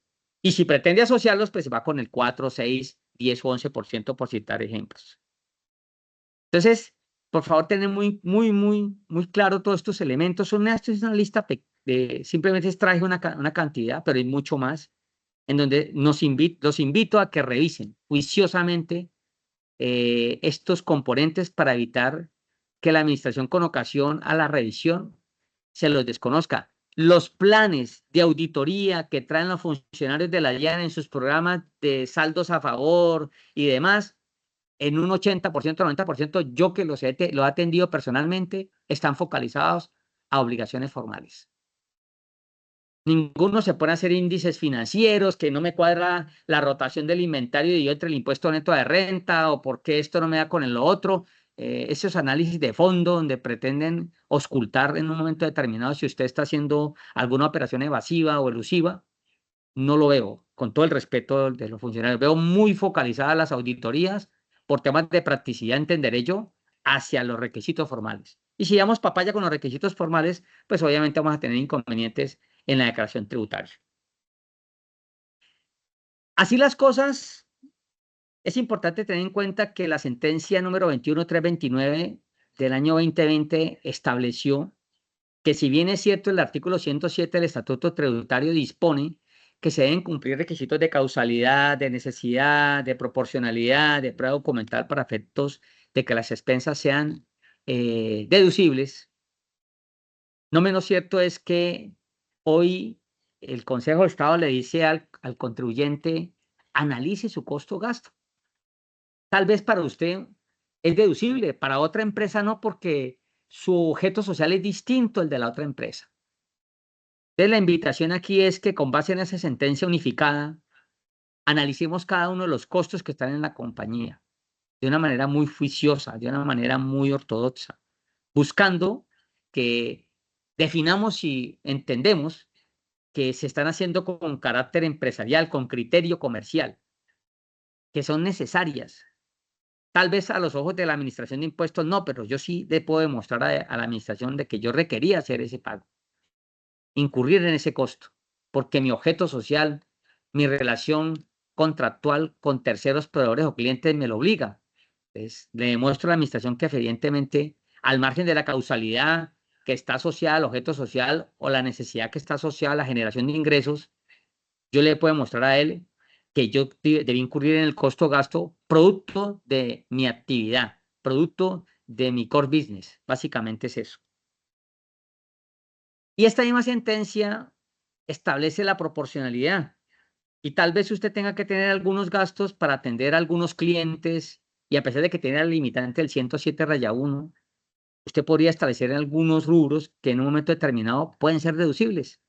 Pero siempre la administración le dice mirándolo con ojos de proporcionalidad, de tal manera que a ciertos emolumentos que usted pueda tener, que son gastos con los accionistas, gastos desproporcionados que no consultan la realidad económica del ente jurídico, pues sí, yo lo invito a que los desconozca porque nada tienen que ver con el desarrollo del ente jurídico. Y llega esta sentencia de agosto 1 del 2024, la 27428, donde ratifica la unificación que acabamos de ver, en donde manifiesta y coloca ejemplos de los que acabo de citar, que tal vez estos costos o gastos no están asociados al objeto social, no están asociados a la necesidad de generar ingresos, pero se requieren. Una de ellas son cuotas de afiliación a gremios. Ah, yo le pago una cuota de afiliación a gremios. Por pagar una cuota de afiliación a gremios, tal vez crezca el ingreso. Pueda que sí, pueda que no. ¿Está asociado a mi objeto social? Pueda que sí, pueda que no. Pero se requiere, por, porque yo necesito estar en el ámbito empresarial, tener presencia en esos gremios para que me conozcan y yo empezar a vender mis productos. Se hace necesario. Estar inscrito a una bolsa de valores para hacer operaciones de mis commodities. Entonces, muy importante, un pago a favor de un sindicato. La sentencia lo coloca de manera de ejemplo que es deducible. Ustedes miren, ese es el ejemplo de ese criterio comercial, de ese criterio empresarial, que si bien es cierto, tal vez se aleja un poco del 107 en materia de causalidad y necesidad, es de criterio comercial, es de criterio empresarial y es deducible. Igual sucede con pólizas de seguros de vida, por ejemplo, a los empleados, pagos por recreación y deportes también hacia los empleados, pagos de un arancel judicial a manera de ejemplo, para que la invitación es que hagan un barrido muy juicioso de ese balance de comprobación, rubro por rubro, para determinar si al final del día un costo o gasto es deducible o no, y evitar pues su desconocimiento perdiendo el 35% de deducibilidad y generando una mayor base en la utilidad depurada para efectos de la tasa mínima de tributación. Otro mensaje importante es el de los pagos no bancarizados. Aquí se reitera nuevamente el tema de que debemos de cuidar y hacer la determinación que establece la disposición normativa del 771-5, porque pues, la idea del Estado es que todo lo hagamos a través del sistema bancario. Ya me devuelvo esta diapositiva y aquí hay un ejemplo. Simple y llanamente yo puedo realizar compras de materias primas, mantenimiento, gastos de viaje, otros. Ahí están los gastos que son de más de 100 VTs. Ustedes saben que hubo una sentencia que anuló un concepto de la DIAN que pretendía que no se mirara por operación, sino por tercero, y eso pues hacía muy cuantioso el desconocimiento de costos y gastos. Entonces, al anular ese concepto de la DIAN, pues volvimos al tema de que es por transacción. Entonces, todas las transacciones que no superen 100, no suben 100 VTs, pues no estarían con ese problema, pero hay que hacer la cuantificación. Aunque estén por menos de 100 VTs, la invitación es hacer este ejercicio. Coger las de más de 100 VTs y coger las de menos de 100 VTs. Y determinar cuál es deducible o no deducible. Entonces, la norma del 771-5 me dice, haga la siguiente comparación. Tome el total de pagos en el año por el 40%. El total de pagos en el año fueron 1.201 millones para efectos de este ejercicio. O tome el 35% de los costos y deducciones. Para efectos del ejercicio son 3.691, el 35 es 1.292. O una cifra que no supere 40.000 VTs. Como pueden observar, las tres limitantes me dan, porque los pagos menores a 100 VTs, ¿sí?, que yo realicé sin bancarización, llegan a 174 millones de pesos. ¿Me hago entender? Pero tengo 53.109.000 que superaron los 100 VTs y que no fueron bancarizados. Entonces, si no fueron bancarizados, pues obviamente tengo una cifra allí que es no deducible de 53.109.000, a pesar de que tengo las limitantes de que establece el 771-5 del Estatuto Tributario.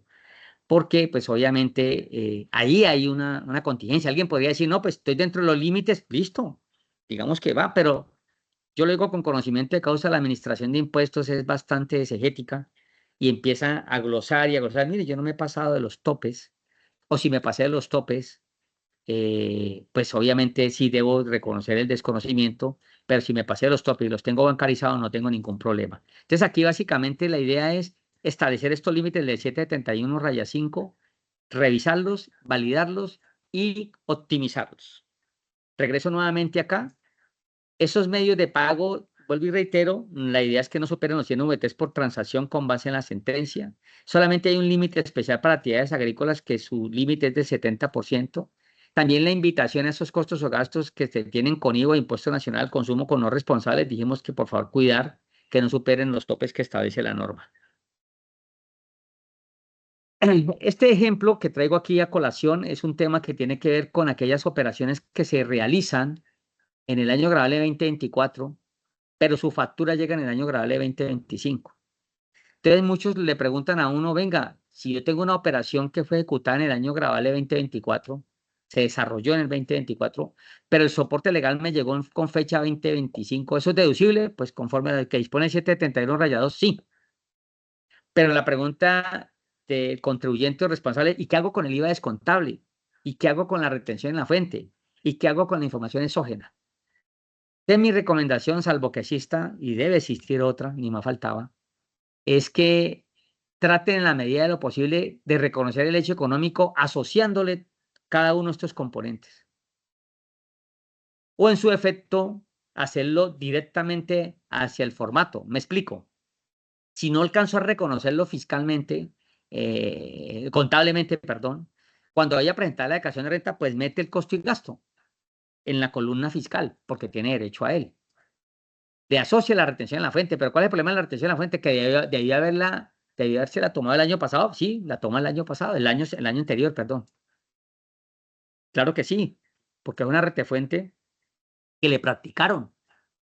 Y usted tiene que asociarla al ingreso, porque hay un principio de asociación entre el ingreso y la retefuente, tienen que estar en el mismo periodo fiscal. ¿Y qué decir de la exógena? También ser sujeta de reporte para que coincida cuando cruce la administración de impuestos el 1007 del tercero con el 1001 mío.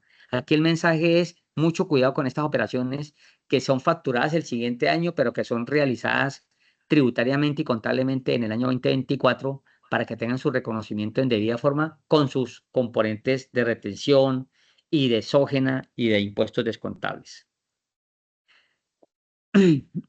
Este concepto 805, que es de septiembre 23 del 2024, es muy interesante que lo tengan en cuenta, mis estimados partícipes.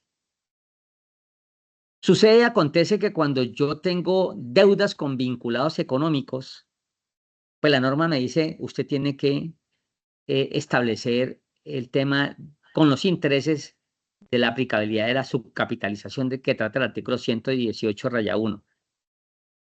Yo la realizo, pero hay un parágrafo en ese artículo 118-1 que es el parágrafo primero, y alguien le preguntó a la DIAN, señor DIAN, si yo tengo deudas contraídas con terceros con los cuales no tengo vinculación económica, pero tengo deudas con esos terceros a los cuales les pago intereses, ¿usted considera que conforme al parágrafo primero del 118 yo debo conseguir una certificación que diga que él no es vinculado económico conmigo? Sí.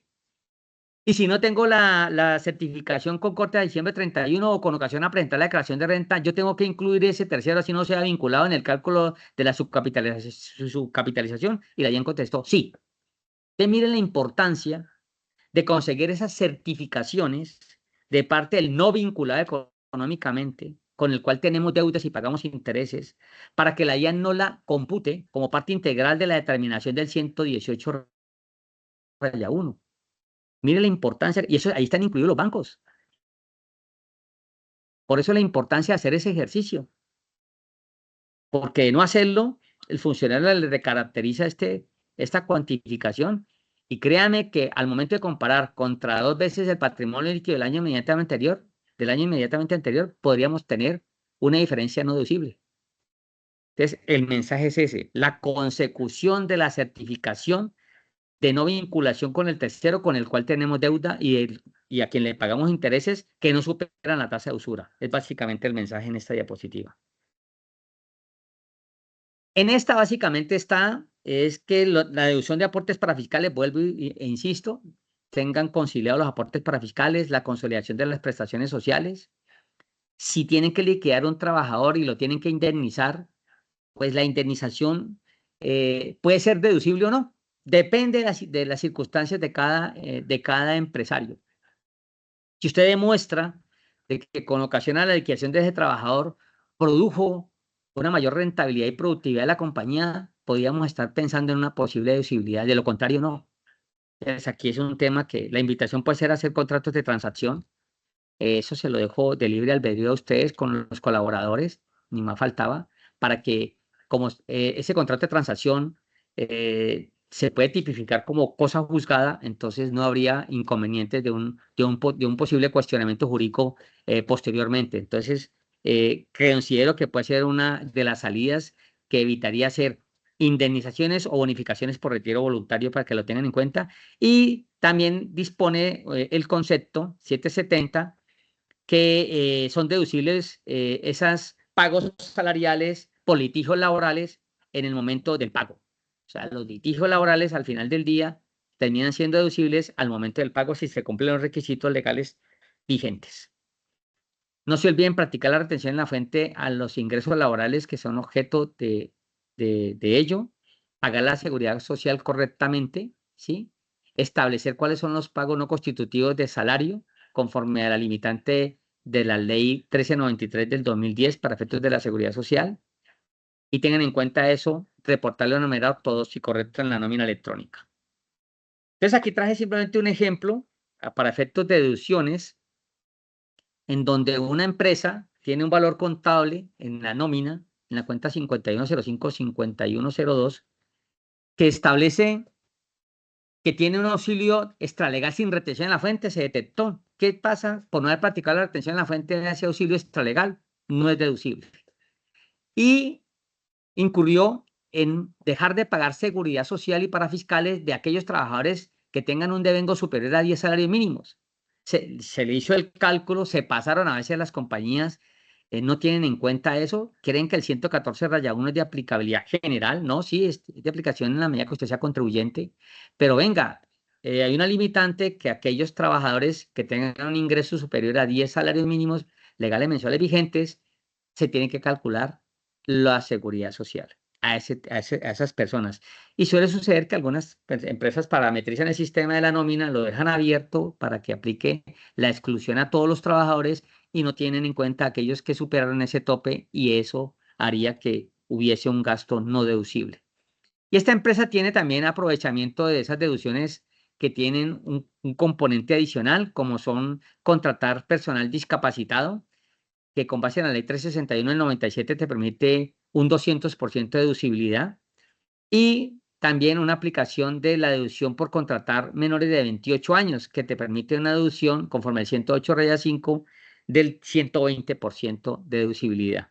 Entonces, con ese juego de más y menos termina generando una deducción de 946 millones. Aquí el mensaje simplemente con esta diapositiva es que mucho juicio con las depuraciones que tienen que ver con todos y cada uno de los componentes de la nómina y mirando en cada uno de ellos qué cumplimiento legal le exigen para efectos de evitar gastos no deducibles, al igual que el pago oportuno y debidamente determinado de los aportes a la seguridad social y para fiscales.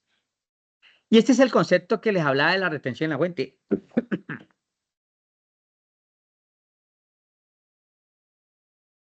Donde la administración de impuestos ha ido cambiando sus posturas y en el último concepto, que es el 882 perdón, el concepto, bueno, no sé, aquí no lo, sí lo coloqué, no lo coloqué.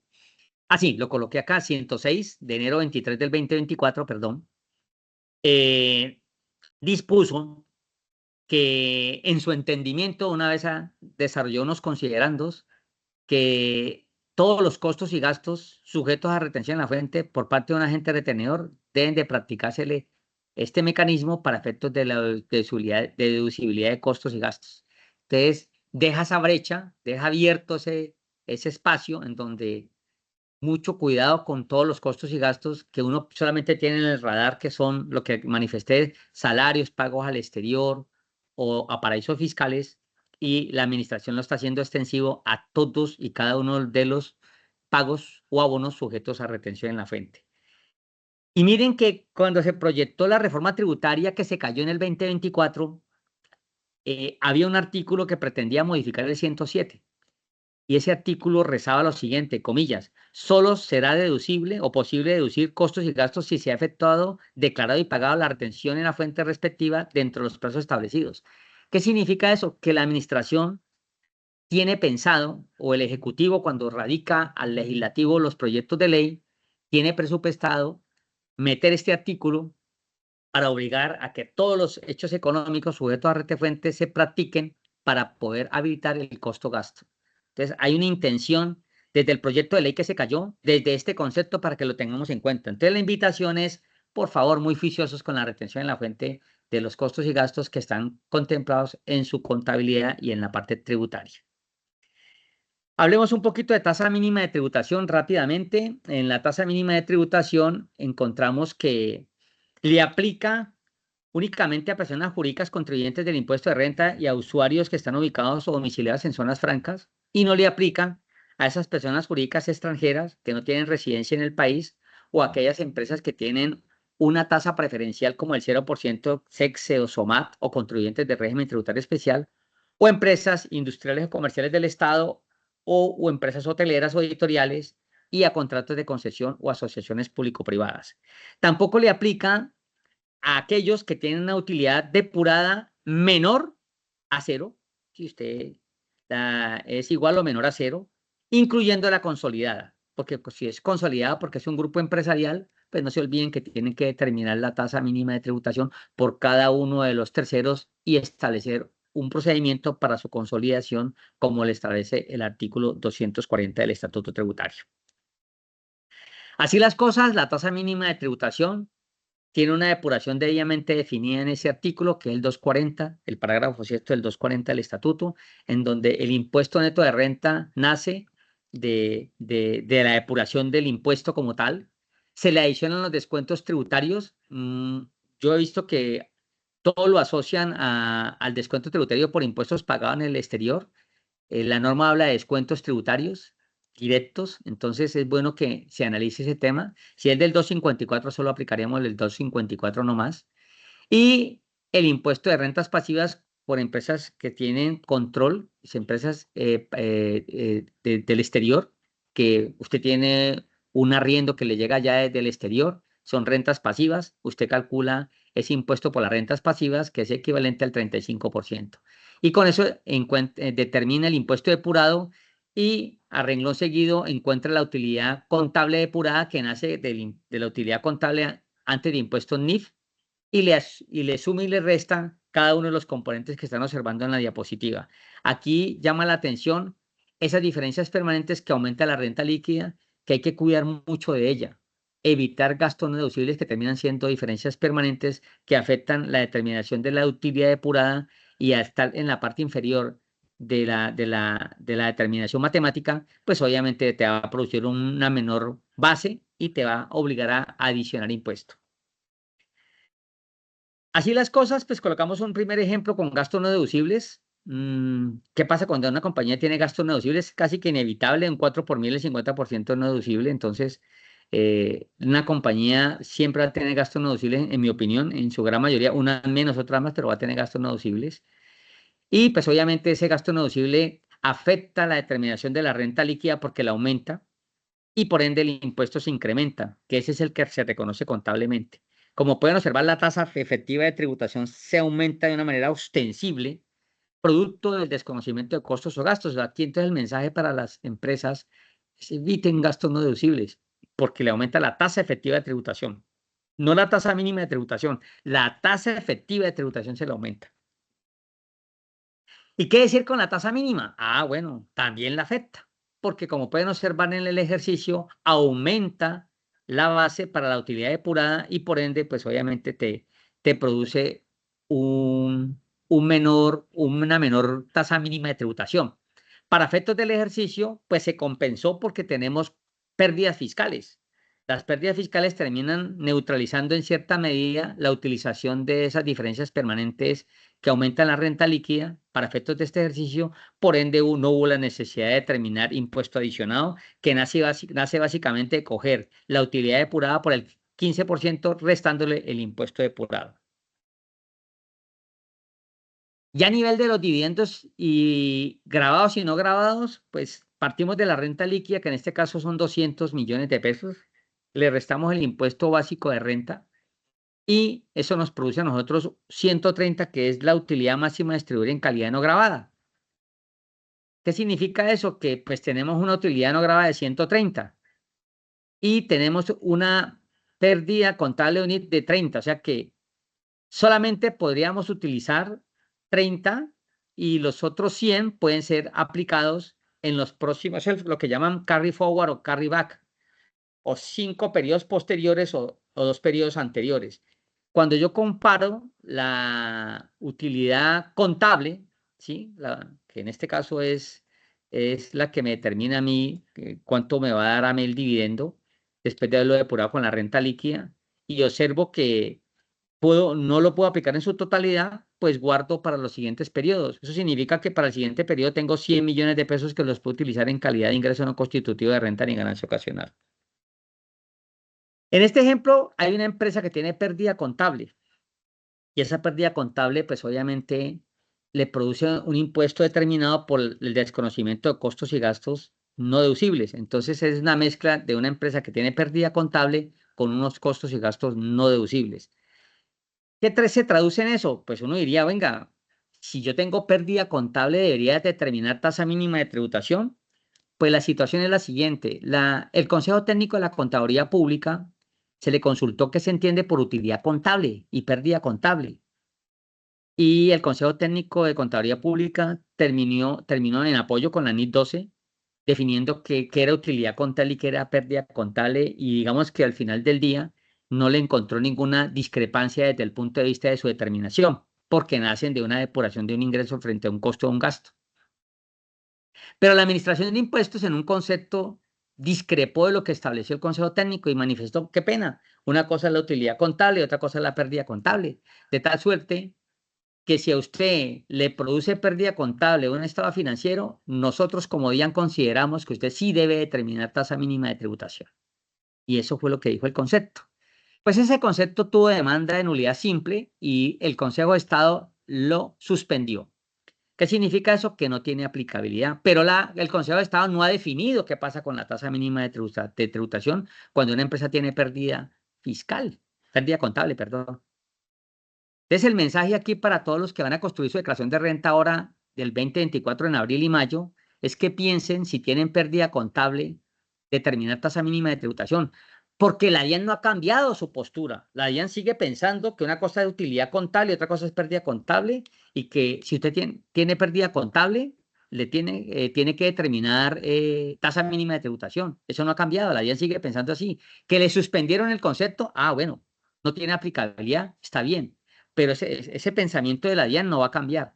Y hay que esperar a ver si el Consejo de Estado discrepa de la postura de la DIAN. Entonces, ahí hay una ambigüedad, hay un vacío. Entonces, cada cual tiene que determinar si con ocasión a tener pérdida contable, si define determinar tasa mínima de tributación, porque eso no está definido. Está suspendido el concepto, más no el Consejo de Estado ha dicho que la DIAN tenga razón o no tenga razón. No ha definido eso todavía y ahí hay una ambigüedad. Y eso significa que la DIAN va a seguir insistiendo en aquellas empresas que tienen pérdida contable en determinar tasa mínima de tributación. Para efectos de este ejercicio, obsérvese que arrancamos con una pérdida contable y al rechazar costos o gastos no deducibles terminamos positivamente con una utilidad contable depurada que obviamente determina tasa mínima de tributación. Para efectos de este ejercicio no le dio impuesto adicional, pero tal vez en otras compañías sí podría llegar a pasar dependiendo del nivel de diferencias permanentes y cada uno de los componentes que tiene la depuración de la utilidad contable depurada.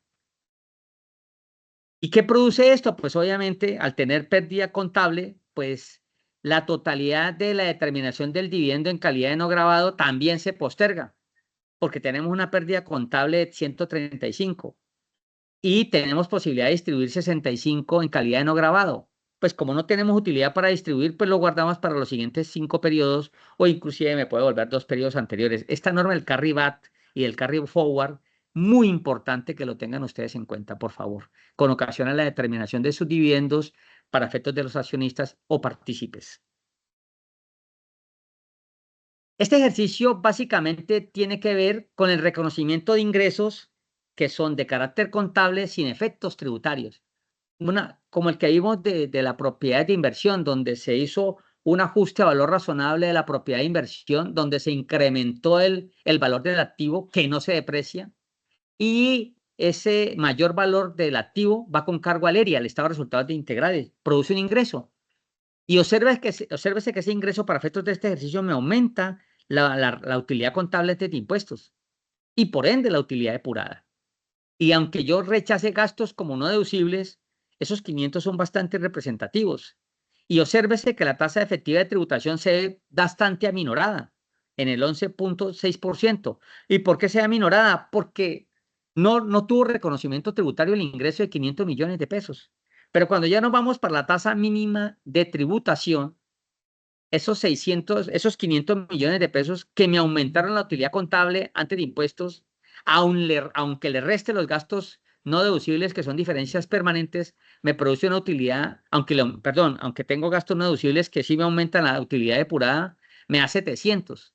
Entonces, el concurso de estos dos elementos, teniendo ingresos que son de reconocimiento contable sin efectos tributarios, sumado a gastos no deducibles, pues me produce una utilidad depurada importante que al enfrentarla al impuesto depurado me va a dar una tasa mínima de tributación por debajo del 15%. Y lo más probable es que me va a tocar pagar impuesto adicionado. Entonces, mucho cuidado con esos reconocimientos de ingresos de carácter contable sin efectos tributarios. Y lo vimos en las diapositivas anteriores. Intereses implícitos, compensación variable, ajuste a valor razonable de algunos activos, por citar ejemplos, te producen ese tipo de efectos que te van a minorar la tasa mínima de tributación. Y en materia de dividendos, pues obviamente para efectos de este ejercicio, pues tenemos una utilidad de 530. 130 son ingresos no constitutivos de renta ni ganancia ocasional. Entonces, para efectos del ejercicio tengo 130 no grabados y 400 grabados, pero si es la misma compañía, para efectos académicos, yo acá atrás tengo guardados 65 y tengo guardados 100. Significa que estos 165 los podría restar acá para que se convirtieran en ingresos no constitutivos de renta ni ganancia ocasional. Traducido en español, de los 530, por estar los 130 como no grabados, más los 165 que traigo de periodos anteriores que no apliqué, y el remanente me quedaría grabado para que lo tengan en cuenta, por favor. Y esto es un ejercicio en donde la empresa pues utiliza descuentos tributarios, esos descuentos tributarios que toma la empresa, y ese descuento tributario tiene impacto también en la tasa mínima de tributación, como vimos, activos reales productivos que ya habíamos manifestado que solo se puede utilizar cuando efectivamente se paguen, no es obligación que se tenga que fraccionar, los puede utilizar 100% o fraccionados. La DIAN había pretendido que no se podían fraccionar, eso se cayó, la DIAN ya no puede impedir. Había dicho la DIAN que solamente aplicaba para el sector industrial, qué pena, aplica también para el sector comercial y servicios. Entonces, eso hay que tenerlo en cuenta porque pues esas posturas de la Administración de Impuestos se han ido cayendo a través de las sentencias del Consejo de Estado. Y también aplica para personas responsables o no responsables del IVA. Ese efecto de aplicar descuentos tributarios, pues me produce a mí una determinación en la tasa mínima de tributación. Afortunadamente, para efectos de este ejercicio no tiene incidencia porque está por encima del 15%. Y en materia de los dividendos, pues me produce unos dividendos no grabados. En este caso tengo una utilidad de 200 millones de pesos y unos dividendos no grabados de 300. Puedo guardar 100 para los próximos 5 periodos y termino definiendo que 300 son los ingresos no constitutivos y guardo el resto para los siguientes periodos. Y ya para cerrar, mis estimados partícipes, quiero traer unos puntos que es importante tenerlos en cuenta para efectos de sus declaraciones tributarias. La invitación a cada uno de ustedes es que revisen, por favor, la firmeza de sus declaraciones tributarias. Coloquen una persona en el departamento de impuestos, departamento contable, financiero.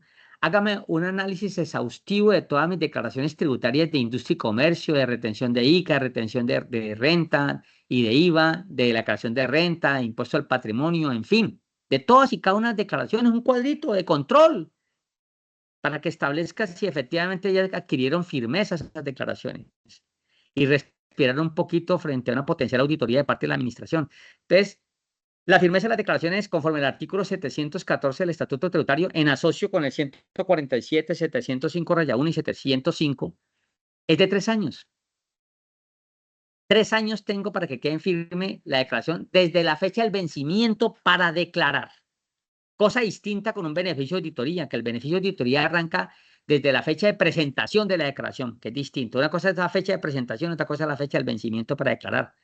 La firmeza orgánica es desde la fecha del vencimiento para declarar. Tenemos 3 años. A partir de allí, la presenté el 2024 en abril 15, 15, 15, 3 veces, 3 años más hacia arriba. Tengo 3 años. Si tengo saldos a favor, la norma me establece que tengo 3 años después de la presentación de la solicitud de devolución, pero tenga en cuenta de que la solicitud de devolución haya sido óptima, porque si la declaración de devolución yo la radiqué y me decretaron auto inadmisorio, pues ese término ya no se puede contar desde allí porque fue radicada sin que prosperara el proceso. Estamos hablando de que prospere el proceso de la solicitud de devolución para que empecemos a contar los 3 años que dispone la norma. Tengan en cuenta eso, por favor.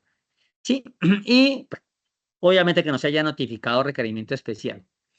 Si yo corrijo la declaración inicial, pues no hay ningún inconveniente. Yo la puedo corregir tantas veces sea necesario si estoy dentro del término de firmeza de la declaración. Si tengo pérdidas fiscales o soy obligado a presentar precios de transferencia, la firmeza son de 5 años. 5 años establece la disposición normativa por tener precios de transferencia o pérdidas fiscales que me nacen en la declaración o que las compenso en una declaración. Por compensar pérdidas fiscales, pues obviamente me puede pasar eso. Aquí es importante tener claro algo. Por ejemplo, si yo tengo una empresa que me está determinando el impuesto con beneficio de auditoría y tengo para aplicar pérdidas fiscales y conservo el beneficio de auditoría, ¿lo puedo hacer? Claro que sí. Claro que sí. ¿Y la firmeza en cuánto queda? En 6 o 12 meses. ¿Qué pasaría? Que solamente queda abierta la pérdida fiscal. Es lo único cuando hay beneficio de auditoría. Pero es una invitación. Si yo tengo pérdidas fiscales y me quiero correr el beneficio de auditoría, aproveche. Compense la pérdida fiscal y solamente es la única que queda sujeta a revisión por parte de la administración, pero asegura la firmeza de la declaración tributaria frente a sus demás efectos. Es importante rescatar que el IVA y la retención en la fuente, en principio, están supeditadas a la firmeza de la renta, pero en un momento determinado, como el caso, por ejemplo, del beneficio de auditoría, corren con términos de 3 años de manera independiente. Entonces, siempre es importante revisar qué situación tengo en la renta, si estoy aplicando pérdidas fiscales o compensando, o aplico precios de transferencia, o tengo saldos a favor, en fin, para mirar su impacto en el IVA y la retefuente, que en principio corre con la firmeza de la declaración tributaria general, pero en un momento determinado se divorcian porque la disposición tributaria así lo establece. Beneficio de auditoría, pues es importante tener el beneficio de auditoría. Una invitación, eso es una forma de blindarse un poco frente a la administración tributaria. Si yo tengo la posibilidad de incrementar mi impuesto neto de renta del año pasado, que no puede ser inferior a 71 VTs, en un 35%, pues estoy en un espectro de tiempo de 6 meses. ¿Y eso qué me permite a mí? Pues asegurar la firmeza de la declaración tributaria. Muchos contribuyentes no miran con buenos ojos el recibo de requerimientos ordinarios de la DIAN, ni autos comisorios, ni autos de verificación o cruce.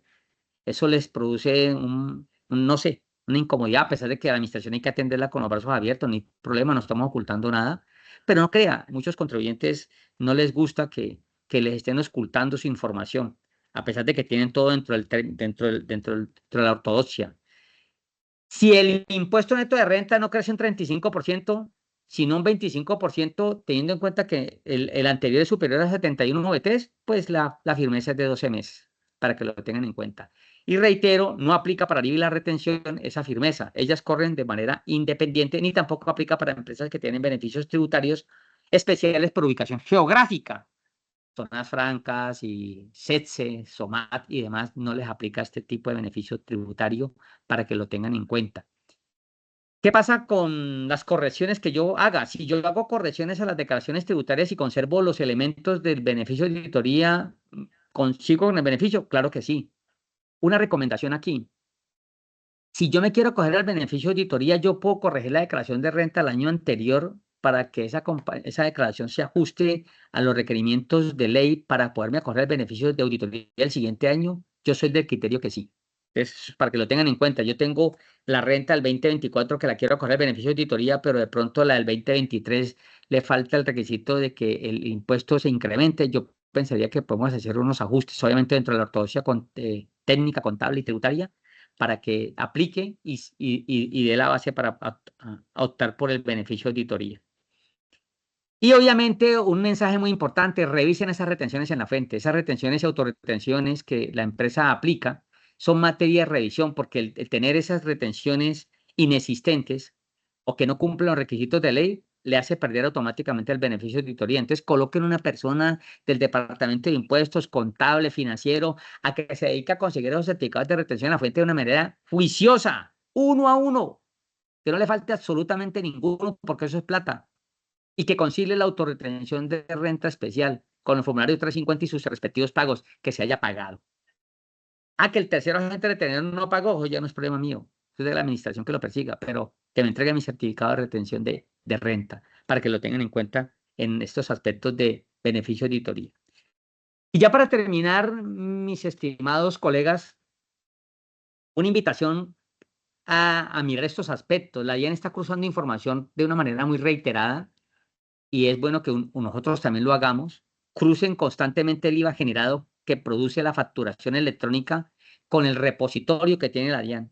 Yo sé que muchos cuando hacen la declaración de IVA bajan la información que fue reportada a la administración de impuestos vía facturación electrónica para que sea concomitante con la que yo tengo en mi contabilidad y obviamente en mi parte tributaria. Entonces, acostúmbrense a hacer ese ejercicio. Crucen ese repositorio de la IAN que están todas las facturas electrónicas con su IVA generado para que tengan en cuenta de que están declarando el valor dentro de los marcos normativos. Hagan la conciliación de los ingresos de IVA, ingresos de renta y ingresos de ICA. Una conciliación juiciosa, una conciliación muy válida que sea soportable, porque pueden haber casos en que no coincidan. Un interés presunto puede estar en una renta, pero no está en un IVA. O puede estar en un ICA y no estar. El interés presunto, en mi opinión, posiblemente se lo graben con industria y comercio. Entonces, es bueno que haga esa conciliación. Haga la conciliación fiscal. Esas bases contables frente a las bases fiscales, porque eso al final del día se traduce en un formato 2516. Bien estructuradas, a través de unas políticas contables debidamente definidas. Eso es un libro contable, que en el evento que no se tenga la conciliación fiscal y contable, al momento que un funcionario lo exija, pues si usted se hace acreedor a la sanción de libros de contabilidad contenido en el 654 y 655 del Estatuto Tributario. ¿Y qué decir de la conciliación de los ingresos de la autorretención especial con los ingresos de renta? Concílielos, porque al final del día, la base sobre la cual se calcula este ingreso, esta autorretención especial es por los ingresos susceptibles de pagar impuesto. Entonces, concílielo, por favor. Verifique los ingresos del impuesto de los ingresos consignados en la declaración de renta frente al formato 1007. Básico, importante tenerlo. Y obviamente también un mensaje, cuando hagan la declaración de renta, no se olviden de la comparación patrimonial, no se olviden de la conciliación de la utilidad contable y fiscal, no se olviden de la conciliación del patrimonio contable y fiscal, por citar 3 ejemplos vitales. La administración siempre los pide, para que lo tengan en cuenta, sobre todo esa comparación patrimonial. He notado que forma parte integral del plan de auditoría de la mayoría de funcionarios. Y ya cerrando, encontramos los descuentos tributarios. Aquí simplemente la invitación es aprovéchenlos. Hay unos descuentos tributarios muy interesantes. Este que trajo la última ley, que tiene que ver con el descuento tributario del 37% aplicable a donaciones de alimentos en bienes de higiene realizada a bancos de alimentos y sus asociaciones que contempla el 257, aprovéchenlo. Hacemos una labor social y fuera de eso tenemos un descuento tributario interesante. Esas empresas SOMAT, en la renovación de los territorios de los títulos de territorios negociables, hasta el 50% de impuesto de renta, las inversiones de control y conservación en medio ambiente, qué decir del IVA en compra, construcción, formación de activos reales productivos. En fin, hay una alternativa muy interesante que usted puede utilizar. Aquí hay más. Simple y llanamente el mensaje es utilícenla, aporten a ciencia e investigación. Ahí hay unos elementos interesantes. Ingreso no constitutivo para el científico que participa en el desarrollo de esta investigación tecnológica e innovación. Hay recursos del Estado para desarrollar ese tipo de, sobre todo la innovación. Traten de meterse en ese mundo que desde el punto de vista de planeación es muy interesante. Y con esto, mis estimados alumnos, doy por cerrado la presentación, cumpliendo fielmente con el tiempo establecido de las 8 a las 10 de la mañana. No sé, mi estimada Luisa, si existen consultas en el chat, han colocado algún tipo de preguntas. Sí, tenemos una.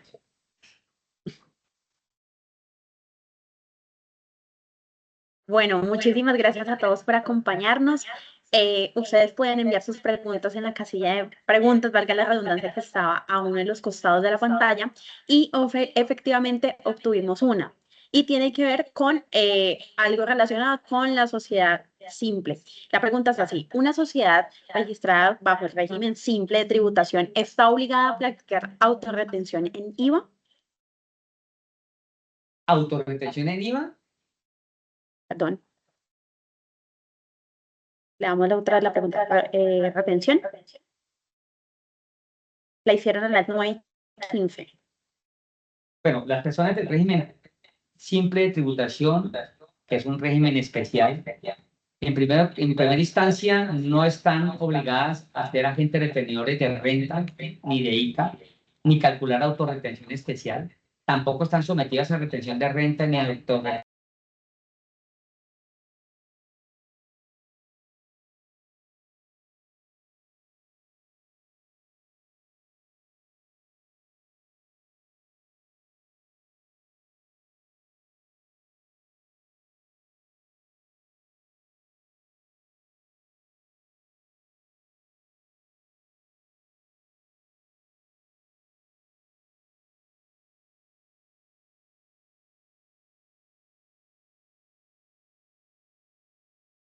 Repitamos de nuevo la última parte porque nos están indicando que se quedó sin audio.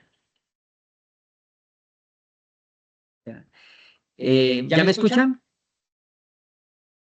Bueno, dando respuesta a la pregunta porque tenía pues, inconvenientes con el audio, el régimen tributario especial, en mi entendimiento, no está sujeto a retención en la fuente por renta, no está sujeto a retención en la fuente por ICA, sí está sujeto a retención en la fuente por IVA. Un régimen común le puede retener a un régimen de tributación especial, en régimen simple de tributación, sí, así sea en régimen común ambos, por llamarlo así. Esa denominación ya no aplica para efectos del IVA, se habla de responsable y no responsable. Y no puede, el régimen simple no puede calcular autorretención especial, no puede practicar retención en la fuente por renta, no puede practicar retención en la fuente por ICA.